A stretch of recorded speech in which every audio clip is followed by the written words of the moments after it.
Hello friends, welcome to investment academy. Good morning. आज की ताज़ा खबर में आपका स्वागत है। आज हम सबसे पहले हमेशा की तरह ग्लोबल न्यूज़ के बारे में पहले बात करेंगे, कुछ इंडिया स्पेसिफिक, फिर लास्ट में कुछ स्टॉक स्पेसिफिक न्यूज़ के बारे में बात करेंगे। ऑब्वियसली रिजल्ट्स आर मोर और लेस ओवर, तो स्टॉक स्पेसिफिक न्यूज़ अब थोड़ी कम होती रहेंगी और बाकी न्यूज़ ज़्यादा हैं।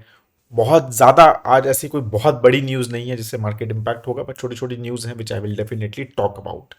लास्ट तक वीडियो को ज़रूर देखिएगा।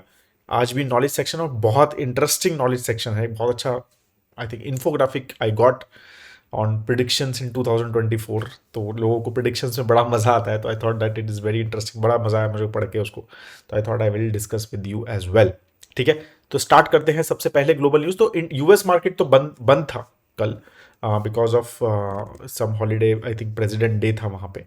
तो that's why US market was closed. European markets was open, तो थोड़ा सा मतलब थोड़ा डाउन था overall European markets, majorly because French जो है स्टॉक्स में जो ज़्यादा गिरावट थी, क्योंकि इकोनॉमिक ग्रोथ का फोरकास्ट थोड़ा और कम हो रहा है। तो यूरोपियन मार्केट्स में कंसिस्टेंटली जो है कोई एक positive news at least from economy perspective से नहीं दिख रही। ठीक है, इवन तो मार्केट्स एक अच्छे लेवल्स पे हैं, राइट, लेकिन एज सच इकोनॉमिकली कोई बहुत अच्छी न्यूज़ वहाँ पर नहीं दिखती है। मतलब जब जीडीपी नंबर्स की बात की जाती है या फिर मतलब वहाँ पर ओवरऑल ग्रोथ नंबर्स से बात की जाती है, तो वो कुछ ऐसा नहीं आता है। 10 ईयर यूएस का जीसेक जो है वो ऑलमोस्ट 4.3% के आसपास पहुंच गया है। और उसका एक और रीज़न रहा है कि वहाँ पर जैसे इंडिया में डब्ल्यूपीआई होता है, होलसेल प्राइस इंडेक्स, वहाँ पर एक प्रोड्यूसर प्राइस इंडेक्स होता है, पीपीआई। तो उसका जो नंबर आया है वो 0.3% आया है। ठीक है, जनवरी में। तो विच वॉज 0.1% का ही फोरकास्ट था, तो it was higher than the forecast. ठीक है, तो जैसे डब्ल्यू पी आई, तो ऑब्वियसली इन्फ्लेशन नंबर एक काफ़ी इंपॉर्टेंट नंबर है उनके लिए। और इन्फ्लेशन नंबर के ये इंपॉर्टेंट नंबर्स हैं जिसके बेसिस पे यूएस फेड जो है ये मतलब सोचती है कि भाई हमें कितना इंटरेस्ट रेट बढ़ाना है या कम करना है या फ्लैट रखना है, राइट। एक्सपेक्टेशन अब यही है ऑफ कोर्स कि वहाँ के जो इंटरेस्ट रेट्स है वो कम होंगे, और वो नवंबर में बोला भी था यूएस फेड के चेयर ने। तो लेकिन अभी जिस तरह के इन्फ्लेशन नंबर भी थोड़ा, सीपीआई नंबर भी थोड़ा वहाँ का जो है वो थोड़ा सा हायर आया एक्सपेक्टेशन से, और ये भी अब पीपीआई भी थोड़ा हायर आ रहा है, और इकोनॉमी भी ठीक ठाक कर रही है। तो ये सारी चीज़ों की वजह से मतलब वापस वो ट्रेजरी यील्ड जो है वो ऊपर आ गई है। मतलब एक्सपेक्टेशन जो है मार्केट का फिर से ये हो गया है कि अभी इंटरेस्ट रेट कट्स मतलब अभी तो नहीं हो रहे, मतलब रिसेंटली जैसे मार्च अप्रैल या मई की जो बात हो रही थी वो शायद नहीं हो रही। डेफिनेटली मिड ऑफ 2024 में शायद कट हो, अगर इसी तरह का इन्फ्लेशन नंबर्स आते रहे तो। ठीक है, तो ये अभी पीपीआई भी थोड़ा सा हायर आया है, तो ये चीज़ें थोड़ी सी उनको वरी कर रही हैं, क्योंकि 1976-77 में ऐसा हुआ है कि ऐसे ही इन्फ्लेशन नंबर्स कम आए थे और फिर बहुत बड़े। तो इसीलिए थोड़ा सा एक प्रेसिडेंस है उस चीज़ का, और मार्केट को थोड़ा सा आई थिंक वो टेंशन है कि ऐसा ना हो कि interest, because economy is still doing well of US, और इसकी वजह से ये है कि भाई इतने हाई इंटरेस्ट रेट्स पे भी अगर इकोनॉमी अच्छा कर रही है, ठीक है, और मतलब जॉब मार्केट भी अच्छा कर रही है, सब चीज़ अच्छा हो रही है, तो why should basically US Fed cut interest rates. तो ये सारी चीज़ें थोड़ी सी मार्केट के दिमाग में है। काफ़ी सारा क्वेश्चंस इसके ऊपर आते रहते हैं कि रेड सी में क्या चल रहा है वहाँ पे, क्योंकि ऑब्वियसली ऑयल जो प्राइसेस है वो थोड़े बढ़े भी थे, $83 के आसपास अभी भी चल रहा है ब्रेंट क्रूड, और उसका काफ़ी ज़्यादा इम्पैक्ट है। मतलब जबकि ग्लोबल स्लो डाउन की बात चल रही है, वो सारी चीज़ें चल रही हैं, लेकिन वो ऑयल जो है वो क्योंकि ये सब चीज़ें जो हो रही हैं, हाउदीज़ के अटैक हो रहे हैं ऑन वेरियस शिपिंग, और जो स्विस कैनाल है उसके ऊपर काफ़ी ज़्यादा ट्रैफिक कम हो गया है, तो वो चीज़ें अभी भी चल रही है। ईयू, यूरोपियन यूनियन में ने भी एक मिशन लॉन्च किया है कि उनके जो रेड सी की शिपिंग है उनको बचाने के लिए फ्रॉम हाउती अटैक्स, तो उसके ऊपर भी चीज़ें काफ़ी सारी चल रही है। तो और बाकी क्या कहते हैं, ओवर में इसराइल में भी एक सीज़ फायर की बातें, मतलब काफ़ी सारा डिस्कशन चल रहे हैं कि सीज़ फायर हो सकता है। तो ये सारी चीज़ें चल रही हैं, अब let's see how it goes, but definitely एक नेगेटिव अभी इम्पैक्ट है ही। एक काफ़ी इंटरेस्टिंग मैंने रिपोर्ट देखी on, I think NDTV profit में थी, ऑन दिस की global heft credit support help Indian exporters amid Red Sea crisis. तो उन्होंने बोला है कि रेड सी क्राइसिस जो इंडिया का एक्सपोर्ट है ओवरऑल, वो एक्चुअली बढ़ा है लास्ट 3 महीने में। ठीक है। उन्होंने कहा है कि भाई इंडिया जे जिस तरह से प्रोएक्टिवली सपोर्ट मांगा है वेरियस गवर्नमेंट से which are involve in it, ठीक है, तो नाम तो नहीं बताया उन्होंने, और उन्होंने एक टास्क फोर्स भी बनाई है कि भाई कोई भी इशू है फ्रॉम क्रेडिट नहीं मिल रहा है या इंश्योरेंस के प्राइजेस बढ़ रहे हैं बिकॉज ऑफ दी शिपिंग्स, तो वो भी इंडियन गवर्नमेंट ने नेगोशिएट किया है ऑन बिहाफ ऑफ कंपनीज। तो वो सारी चीज़ों की वजह से इंडिया के ऊपर मतलब जो इसका इम्पैक्ट है वो थोड़ा लिमिटेड रहा, that's what they are saying. और क्रेडिट सपोर्ट भी इंडिया ने दिया, मतलब इन सब चीज़ों को from the export perspective India का एक्सपोर्ट भी काफ़ी अच्छा इंक्रीज हो रहा है, राइट, 100% प्लस का इंक्रीज है। तो वो सारी चीज़ें भी चल रही है, तो एक पॉजिटिव न्यूज़ है फ्रॉम दैट कि भाई even with this kind of crisis India is able to navigate through it. और ये पॉजिटिव है क्योंकि जैसे जैसे हमारा एक्सपोर्ट बढ़ेगा, राइट, तो ऑफकोर्स मतलब ये जो पूरा ओवरऑल जो थॉट प्रोसेस है on make in India and everything, I think export पे काफ़ी बड़ा डिपेंडेंस है हमारा कि अगर हमें एक एक्सपोनेंशियल ग्रो करना है स्पेशली इन मैन्युफैक्चरिंग में अगर, राइट, तो वो एक्सपोर्ट जो है वो डेफिनेटली काफ़ी बड़ा प्ले रहने वाला है इंडिया की ग्रोथ में, राइट। तो ये सारी चीज़ें बहुत इंपॉर्टेंट। तो अब कुछ स्टॉक स्पेसिफिक अगर न्यूज़ की बात करें तो Adani group now is planning a $2.6 billion funding from West Asian sovereign funds, ठीक है, वेस्ट एशियन मतलब स्पेसिफिकली कुछ अगर आप बात करें तो UAE, Saudi Arabia and all these things, right. तो 2.6, और उनको वो पैसा किस लिए चाहिए, एयरपोर्ट्स के एक्सपेंशन में और ग्रीन हाइड्रोजन प्रोजेक्ट्स के लिए मेजरली, राइट। तो this is how they basically are planning to do. तो उन्होंने कुछ रोड शो प्लानिंग किए हैं in London, Dubai and Singapore to engage with potential investors. Green hydrogen की बात आई है तो एल भी जो है ग्रीन हाइड्रोजन प्ले, उनकी भी न्यूज़ आई है कि they are preparing a ground to begin commercial sale of electrolysers. जो इलेक्ट्रोलाइजर्स के ऊपर काफ़ी बात हो रही थी और शायद हमने पहले भी डिस्कशन किया, और ग्रीन हाइड्रोजन पे एक वीडियो भी बनाया था मैंने, और मेरा एक और video I am planning in the green hydrogen space, specially जैसे हमारा जो वैल्यू चेन एक वीडियोस बनते हैं, हमारे वैल्यू चेन सीरीज़ है, अगर आपने नहीं देखी होगी तो प्लेलिस्ट है, ज़रूर देखिएगा, बहुत इंटरेस्टिंग है, थोड़े बड़े बड़े वीडियोस हैं लेकिन I think it is very very knowledgeable. तो एक ऐसे ग्रीन हाइड्रोजन का वैल्यू चेन का thought process we are working on it, I think by next month we should be able to work on it, ठीक है। तो उसमें basically electrolysers एक होते हैं जो बेसिकली जो मेन कंपोनेंट है, मतलब मेन मशीन है आई वुड से, जो हाइड्रोजन प्रोड्यूस करती है इलेक्ट्रिसिटी से। तो वो इलेक्ट्रिसिटी जो है उसको वाटर पे लगा के और हाइड्रोजन प्रोड्यूस होती है, तो उसका सेल जो है वो सितंबर से एल इज प्लानिंग। तो इसके ऊपर काफ़ी बात चल रही है, it is already part of one of few videos of ours, ठीक है। तो उनका ये है कि भाई जो यूरोप में ये इलेक्ट्रोलाइजर्स काफ़ी ज़्यादा अभी तक यूरोपियन इलेक्ट्रोलाइजर्स यूज़ होते हैं, तो ये 50% चीपर रहेंगे यूरोपियन इलेक्ट्रोलाइजर्स से, राइट। तो that's the company is planning, और दे आर सेइंग कि we will be closer to Chinese cost, ठीक है। तो उन्होंने कहा कि भाई हम इस तरह का प्लानिंग कर रहे हैं कि चाइना से काफ़ी क्लोजर रहें, राइट। और ये कैपेसिटी जो है वो 300 मेगावाट तक इंक्रीज करना चाहते हैं, और आगे मतलब FY25 में, और फिर आगे नेक्स्ट उन्होंने कहा है कि हम ये 1 गीगावाट तक इसको कैपेसिटी को लेना चाहते हैं, मतलब इससे इस इलेक्ट्रोलाइजर से इतनी जो है हाइड्रोजन, गीगावाट हाइड्रोजन जो है वो डेवलप हो सकती है। तो ये काफ़ी इंटरेस्टिंग स्पेस है, और ये मेरे को लगता है काफ़ी ज़्यादा गवर्नमेंट का भी फोकस है ग्रीन हाइड्रोजन पे, और काफ़ी सारी कंपनीज LNT है, रिलायंस है, आई थिंक काफ़ी रिलायंस भी काफ़ी फोकस कर रहा है, और इवन NTPC वगैरह ने भी मतलब कोशिश की है इलेक्ट्रोलाइजर वगैरह सेटअप करने की और हाइड्रोजन को यूज़ करने की इन वेरियस थिंग्स। तो ये सारी चीज़ें basically in the hydrogen space are working. JSW Steel is in talk to buy 20% in Australian coal mine for $1 billion। तो ये चीज़ चल रही है कि भाई हम 50 बिलियन टन्स पर एनम का कैपेसिटी का प्लान है JSW का 2030 तक। तो उनका भाई रॉ मटेरियल को सिक्योर करो, ठीक है। रॉ मटेरियल बहुत बड़ा स्टील का, कोल एक रॉ मटेरियल रहता है, और तो they are just I think diversifying from India. अभी इंडिया में कुछ पॉलिसी वगैरह चेंज हो गया, तो कुछ government, because obviously majorly government companies manage करती हैं ओवरऑल कोल ब्लॉक्स को, कोल एक्सट्रैक्शन को एंड ऑल दिस थिंग्स। तो ऑफकोर्स मतलब JSW just want to secure the raw material, and that's why they are basically, and I think Adani also did that, and various other companies, काफ़ी सारी और steel companies ने ऐसे इस तरह की ऑस्ट्रेलिया में कई कई कोल माइंस में कुछ कुछ स्टेक लिया है। तो इस तरह का इन्होंने भी ले रहे हैं ये $1 बिलियन का in Australian coal mine. Talk है, मतलब again this is not a confirm news.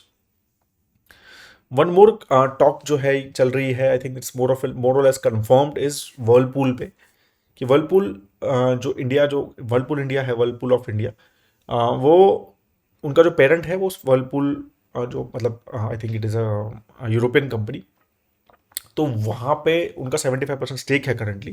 तो they are planning to dilute their stake to, मतलब by 24% equity they are planning to sell through block deals. ठीक है, तो that's the almost confirmed $451 million का deal ये plan है, जिसमें 1230 पर रुपीज़ पर शेयर के ऊपर जो ऑलमोस्ट 7.5% का डिस्काउंट है जो कल का प्राइस था उसके ऊपर, तो ये डील जो है होने वाली है। अभी ये एमएनसी पेरेंट है, 24% अगर स्टेक बेच रहा है, तो मुझे ऐसा लगता है, मतलब that's what my thought is कि most likely I think they are just planning to exit. I think ये पूरा ही एग्जिट शायद कर जाएंगे, ऐसा मेरा एक्सपेक्टेशन, क्योंकि ज़्यादा बड़ी कंपनी तो है नहीं, with the size of the overall parent काफ़ी बड़ा है। इट इज़ ओवरऑल जो ये कंपनी है यही शायद आई थिंक व्हाट $2 बिलियन की कंपनी है ओवरऑल, राइट। तो मुझे लगता है कि from that perspective I don't think that, मतलब ऐसा लगता है, again this is just my thought, not sure. Kotak Mahindra bank में काफ़ी सारे चेंजेस हो रहे हैं टॉप मैनेजमेंट में।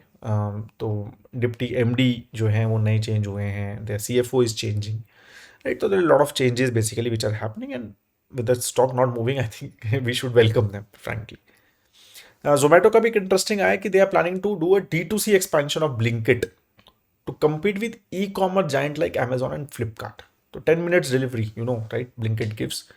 तो इनका चल रहा है कि भाई बढ़ाने का इसको, स्पेस को, right, dedicated supply chain infrastructure create करने का, और काफ़ी ज़्यादा नए प्रोडक्ट सोर्स, ब्रांडेड प्रोडक्ट्स इसमें लाने का, और मैनेज इन्वेंट्री करने का, कि भाई अमेजोन और फ्लिपकार्ट के साथ ये compete कर सके। अब इनका एडवांटेज क्या है, 10 मिनट डिलीवरी। तो अगर उस तरह के प्रोडक्ट्स जो अमेजोन और फ्लिपकार्ट पे ज़्यादा चलते हैं, जैसे फ़ोन आई थिंक, या फ़ोन के वेरियस फ़ोन्स के अलग अलग हमारे एक्सेसरीज या लैपटॉप्स एंड एक्सेसरीज, काफ़ी सारे इलेक्ट्रॉनिक प्रोडक्ट आई थिंक काफ़ी ज़्यादा इन अमेजोन फ्लिपकार्ट पे बिकते हैं, और ऑफ कोर्स बाकी चीज़ें भी। बट अगर इस तरह की चीज़ें, अगर हमें लगेगा कि भाई हमें फ़ोन लेना है और वो सिर्फ 10 मिनट में आ सकता है with all the discounts and everything, तो दैट विल बी ग्रेट। सो इस तरह का बेसिकली ब्लिंकिट का प्लान चल रहा है जोमेटो में। So this was the major news, right. तो अगर आपको जल्दी है तो ये जल्दी से थोड़ा ख़त्म हो गया। बहुत बड़ी आज कुछ न्यूज़ नहीं थी एज आई सेट, क्योंकि यूएस मार्केट भी बंद था, तो उसमें भी ज़्यादा हमें कुछ ज़्यादा पता नहीं चला है वहाँ पे। एंड अब we will talk about the knowledge section. तो एक शेयर करूँगा मैं आज आपको एक स्क्रीन, इफ़ यू आर, मतलब आई विल स्पीक एनीवेज। तो काफ़ी सारे लोग ड्राइव करते हुए सुनते हैं या वॉक करते हुए ये सुनते हैं, they will not be able to see it, but I think you will not miss something. ठीक है, तो ये एक बहुत ही इंटरेस्टिंग है, विजुअल कैपिटलिस्टिक वेबसाइट है, visualcapitalist.com। बहुत इंटरेस्टिंग वेबसाइट है, इस पर काफ़ी अच्छे इन्फोग्राफिक्स बहुत अच्छे बनाते हैं। तो इन्होंने, मतलब ऑब्वियसली है यूएस स्पेसिफिक वेबसाइट है, तो यूएस के हिसाब से ही है, तो उसमें थोड़ा सा वो थॉट प्रोसेस देना, बट बहुत इंटरेस्टिंग है और काफ़ी सारे हमारे लिए भी रेलिवेंट है कि what the expert see coming in 2024। तो इन्होंने क्या किया है, मतलब ऑलमोस्ट 700 प्लस आर्टिकल्स, क्योंकि 2024 आया तो बहुत सारी प्रोडिक्शंस आती हैं कि इस साल ये होगा, इस साल वो होगा, ऐसा होगा, वैसा होगा, एक्सपेक्टेड ही रहता है। तो उन्होंने 700 plus articles, reports, podcast, interviews को बेसिकली एनालाइज किया। I am sure artificial intelligence का चैट जीपीटी वगैरह का उनका बेनिफिट लिया होगा, और इन्होंने 20 प्रेडिक्शंस 2024 की वो इन्होंने बताई है, राइट। और इसमें से काफ़ी सारी मेरे को लगता है कि ठीक है, मतलब एक एक्सपेक्टेड भी है लोगों को, आपको लगेगा कि ठीक है यार ये तो पता ही है, बट फिर भी सुन लो कि 20 प्रेडिक्शंस क्या हैं। तो S&P 500 makes new all time high, I think it's already made, right. तो experts believe that S&P 500 makes new all time, I think वो तो ऑलरेडी हो गया है, ठीक है, बट अभी और अगर हो सकता है तो लेट्स सी, इसके ऊपर भी जाएगा। तो second is robotic workers loom over labour, right. तो more and more robotic workers जो है वो आएंगे, ठीक है। तो more and more robots will get hired, and हम काफ़ी सारा चार्ट आता है और अमेजोन का, कि अमेजोन में कैसे रोबोट्स इंक्रीज हो रहे हैं, स्पेशली इन उनके इन्वेंट्री सेंटर्स में, राइट, उनके वेयर हाउसेज में। तो मतलब ये thing I think again expected है। ये बहुत इंटरेस्टिंग है। There will be an AI deepfake election scandal. क्या ये इंडिया में भी होगा? इंडिया में भी इलेक्शंस हैं, तो let's see if this will happen in India as well, but there will be an AI deepfake election scandal, it's interesting. Heightened global migration flows, right. तो काफ़ी ज़्यादा आई थिंक इंडिया, यूएस में तो specifically चल ही रहा है, lot of illegal migration is happening, और इसके ऊपर काफ़ी सारा डिस्कशन चल रहा है, specially if you are an X, I think Elon Musk shares lot of things on it. तो again they are talking about कि there will be heightened global migration flows, और ऑफ कोर्स दो war चल रहे हैं तो ये expected ही है, right. Bonds are back, right. तो of course with such good yields, अभी I was talking to few of the clients की उन यूएस डॉलर टर्म्स में, मतलब एनआरआई क्लाइंट्स हैं हमारे, तो यूएस डॉलर टर्म्स में मतलब दे वर सेइंग कि भाई यूएसडी में उनकी जो एफडीज हैं, उनके जो बैंक एफडीज दे रहे हैं 5.5% के आसपास यूएस डॉलर टर्म में दे रहे हैं. तो मतलब आपको 5.5% अगर यूएस डॉलर टर्म में एफडी दे रहा है, which is kind of FDs बोलते जो भी बोलते हैं उसको, तो of course bonds are back, right. तो वो एक्सपेक्टेड है again, but let's see how it goes. TikTok leads social media e commerce. अब ऑब्वियसली इंडिया में तो बैंड है टिकटॉक, तो हमें, बट अगेन ई कॉमर्स में काफ़ी ज़्यादा चल रहा है कि भाई वहाँ पर people are buying through TikToks. Video जो है वहाँ एडवर्टाइजमेंट काफ़ी हो रही है, तो यूएस में काफ़ी सारी चीज़ें चल रही है आई थिंक. तो ये काफ़ी इंटरेस्टिंग है, हमें ज़्यादा पता नहीं चलता बिकॉज हमारे यहाँ बैंड है. US avoids recession again, right. तो अगेन 2024 में भी एक्सपेक्टेड है कि यूएस में रिसेशन, और आपकी इसके चांसेस काफ़ी कम हो गए हैं जितने भी एक्सपेक्टेशन है, तो वही I think they have telled. 2024 breaks heat records, interesting, right. तो ये आप समझो कि ये इंपॉर्टेंट है, स्पेशली अगर आप इन्वेस्टर हो, स्पेशली कंज्यूमर ड्यूरेबल और ये सारी जो कंपनीज हैं जो हाई हीट पे डिपेंड है, जैसे वरुण बेवरेज टाइप की कंपनीज, तो अगर इतना ज़्यादा हीट का ज़्यादा होता है तो ये सारी कंपनीज को बेनिफिट हो सकता है, ठीक है. Again these are predictions, right. तो inflation stays cool around target levels. तो इन्फ्लेशन अभी तक तो है, आगे भी they are expecting that only.